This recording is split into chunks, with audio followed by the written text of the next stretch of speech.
Everybody keeps calling the 2026 draft loaded. And yeah, it is. But here's the part people keep skipping. This class is not loaded in the way 2018 was loaded, where you had a bunch of obvious stars and everybody pretended they saw it coming. This one's loaded in a messier way. It's loaded with guys who look unstoppable on paper, then you watch them for 10 minutes and you go, wait, how does this translate when the NBA takes away their favorite thing? Because the NBA always takes away your favorite thing. And if you're an NBA fan watching the standings right now, you already know why this matters. You've got teams looking at May like it's a lifeline. Some are spiraling. Some are retooling. Some are saying we're fine, while their fan base is basically doing lottery simulations at 2 a.m. And at the center of all that is the same question. Who's actually worth losing for? Because everyone knows the names at the top. Darren Peterson at Kansas, Cameron Boozer at Duke, AJ DeBansa at BYU. You've heard it 1,000 times. Three-headed monster. Top tier, franchise level, insert dramatic music.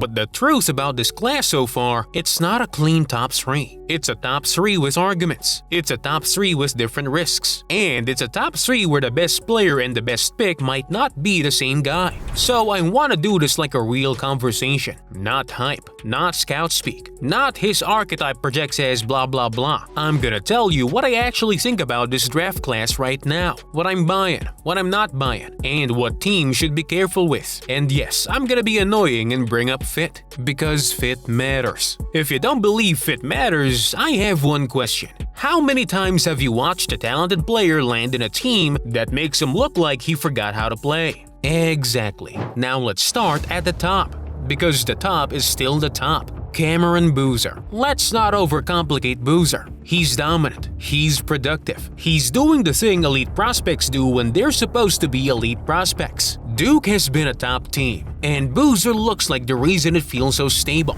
You know what I mean when I say stable. Some teams feel like they're living possession to possession. Duke with Boozer feels like they have a baseline they return to, and his numbers are stupid in a boring way.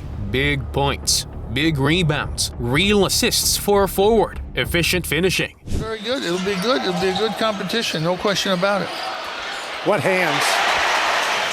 And what jumps out to me is not even the scoring, it's how little he wastes. He doesn't have that freshman "I'm trying to prove I'm the guy" energy. He plays like a player who already expects the game to come back to him, and that's why he's so hard to knock off his spots. He knows where the next advantage is before the defense even panics. Now, flaws. Yes, there are flaws. If you isolate him on the perimeter and you have a quick guard who wants to dance, you can make him uncomfortable. And if you're hoping he becomes your defensive anchor at the NBA level, like a full-time rim protector who erases mistakes, I don't see that. Not because he doesn't try, because the movement isn't built for it. He's more smart defender than erase you at the rim. So when I hear people talk about him like he's gonna be the perfect modern two-way big, I slow down. But here's what I will say. He has the highest floor in the class. He's the safest bet to be productive for 10 years. And if you're a team that's been starving for a steady, reliable, real-life adult basketball player, Boozer's your guy. He might not become the loudest superstar, but you're not drafting him to win TikTok. You're drafting him to stop being a disaster. Now AJ DeBansa. AJ is the opposite kind of scary. Boozer's scary because he's solid. AJ's scary because he's slippery. He's 6'9", but he doesn't move like a traditional forward. He moves like a scorer.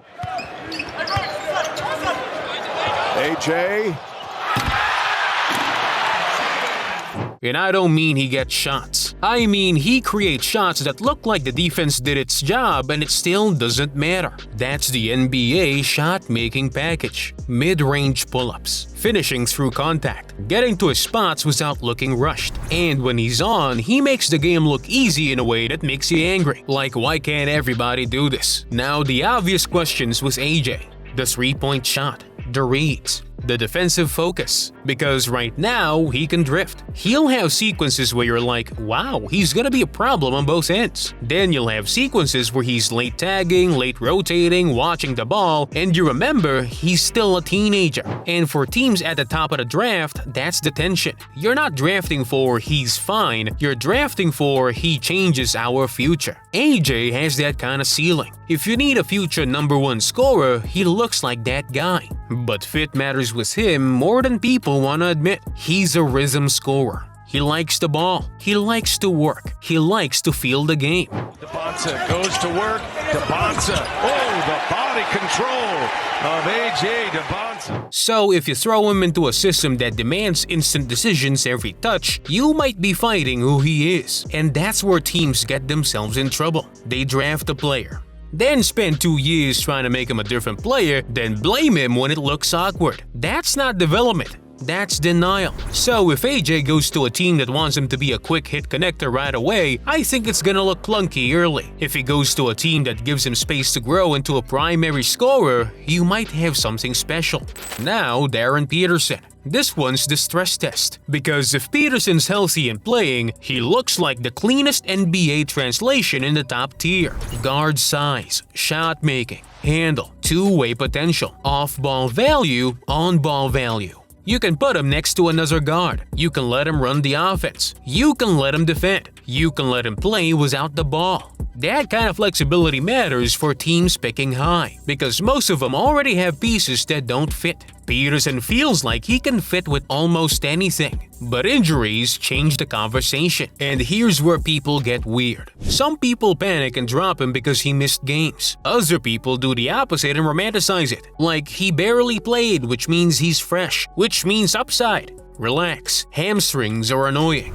They linger. They mess with your burst. They mess with your confidence. And they can turn a season into a stop-start mess. But when he's been on the floor, he's looked like a top guy. So the question isn't talent. The question is sample size. And this is where the draft gets uncomfortable for teams. Because there's a very real world where Peterson plays a limited number of games, but teams still take him top 3. We've seen that movie before. And sometimes it works. Sometimes the NBA says we don't care about 10 games. We care about the player. But you better be sure. Because if you're wrong, you don't get a redo. Now here's the part where I need to pull you back in. Because this is where the entire top 3 conversation flips. Around the 4-minute mark, this is usually where draft videos become a warm bath. They tell you the 3 names. They show you the stats. They say generational 3 times. And you keep watching because you want confirmation. I'm not doing that. Here's the twist. The most important thing about the 2026 draft might not be the top 3. It might be the gap between 4 and 10. Because this class is quietly building a shape that teams aren't ready for. It's guard heavy. It's creator heavy. It's loaded with guys who can actually run offense, not pretend to run offense. Which means teams might trade out of the top 3 and still get a franchise piece. And if that happens, the lottery becomes chaos. Because now the goal isn't get number 1. The goal becomes get into the range where you can pick your favorite type of creator.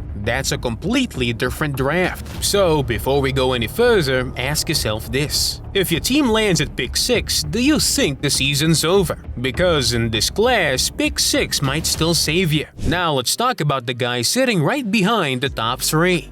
Caleb Wilson.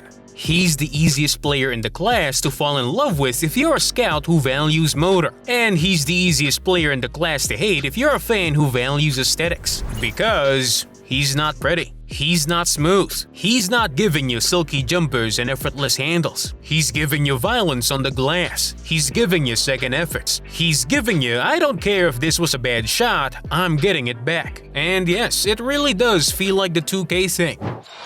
Kyan Evans turns the corner.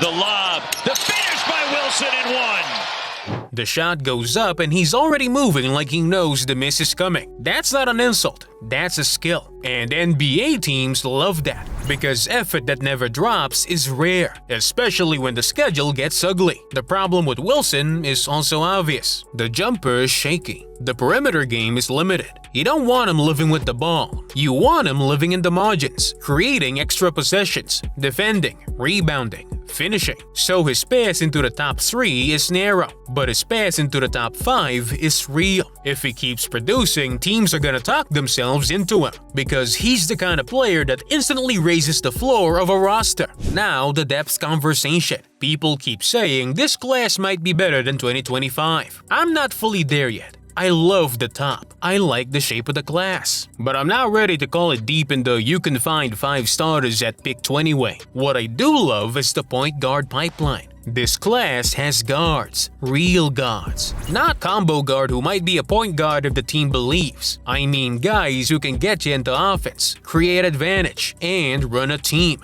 And in the NBA, that's oxygen. So let's talk about a few of them. Kingston Flemings. If you haven't watched Houston this year, you need to. Because Kelvin Sampson does not hand minutes to freshmen for fun. If you play for him, you earn it. And Flemings has been earning it. He plays bigger than his size. He's shifty. He's efficient. And he doesn't look overwhelmed when the game tightens. He can create in the half court. He can make plays without forcing. Knocked away by Sinak. Here's Flemings, another run-out opportunity, and another throwdown. And for NBA teams, that combo is basically the holy grail. Because every team wants a guard who can create without turning the game into a turnover festival. Now, LeBaron Filan. This is my favorite type of draft prospect. The guy who stays, gets better, and suddenly looks like he should have been drafted already. He gets downhill. He plays fast. He sees the floor. And you can imagine him in an NBA system immediately. Because he doesn't need to be a hero to matter. I'd like to see them bring it to the middle, throw that ball up, and forget that possession. A step back. He can run, he can pressure the rim, he can pass, and if the body fills out even a little, he's gonna be miserable to keep in front. Now Miguel Brown Jr. This one is the classic talent versus efficiency fight. You watch him and you see the tools, you see the scoring potential, you see the passing flashes, but the percentages are rough, and that's where fans overreact. They either declare him a bust or they declare him a future star, and both sides sound like they're yelling at a wall. I'm in the middle. I think he's good. I think the environment matters. And I think he's the kind of guy who'll look way better once the shots settle and the game slows down for him. Brown Jr. Because right now, it feels like he's trying to win every possession alone, and that's not sustainable. Now Darius at Arkansas. Offensively, I get it. He's talented. He can score. He can create. He can shoot. But the defense is the question. And for small guards especially, the NBA does not forgive bad defense. If you're gonna be a guard who doesn't defend, you have to be so good offensively that teams live with it. That's a high bar. So I'm watching his defensive tape more than his highlights, because the highlights will always look good.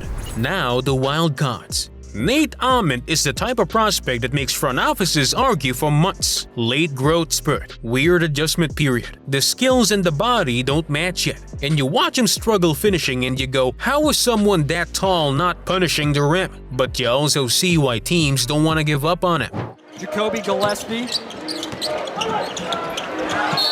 And carrying Ament rolls that one around. Because if it clicks, it's rare. If it doesn't, it's awkward. That's the boomer prospect profile. Jaden Quaintance. If you love defense, you're watching him like a hawk. Big body, mobility, physicality. The kind of defender who can change a game without scoring. And NBA teams always need that. Always. Kareem Lopez in New Zealand. I'm always gonna pay attention to these guys because playing against grown men forces habits. You learn quickly what doesn't work. You learn quickly what gets punished. And if you produce in that environment, it matters.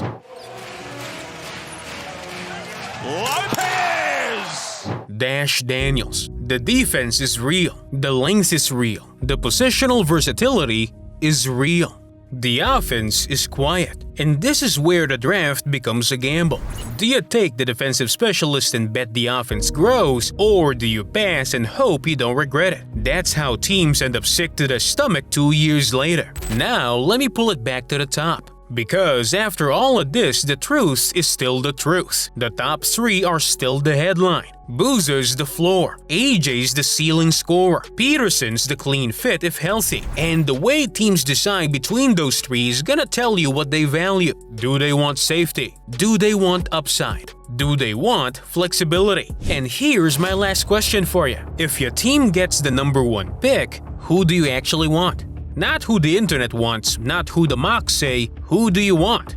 And why? Because this draft is gonna expose a lot of front offices. Some are gonna chase the loudest name, some are gonna draft for fit, some are going to panic, and one team is gonna get it right and look genius for 10 years. That's the fun part. So tell me in the comments, who's your current top 3? And what team do you think is the scariest landing spot for these guys? In a good way or a bad way?